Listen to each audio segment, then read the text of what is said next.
In Mark's Gospel, chapter 10, beginning at verse 13, we find the disciples trying to protect Jesus from what seemed to them a low return for investment activity by their teacher. Let's listen in.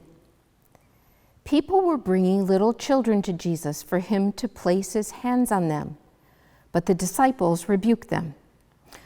When Jesus saw this, he was indignant. He said to them, "Let the little children come to me, and do not hinder them, for the kingdom of God belongs to such as these. Truly, I tell you, anyone who will not receive the kingdom of God like a little child will never enter it."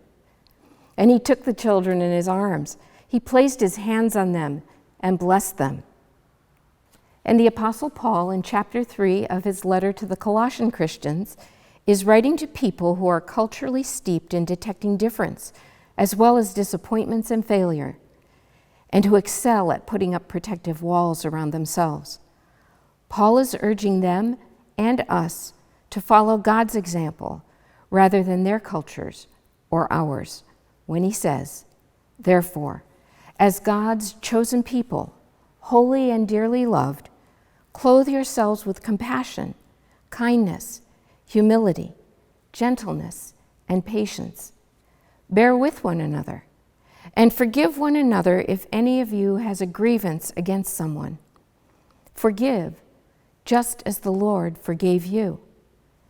And over all these virtues, put on love, which binds them all together in perfect unity." This is the word of the Lord. Thanks be to God.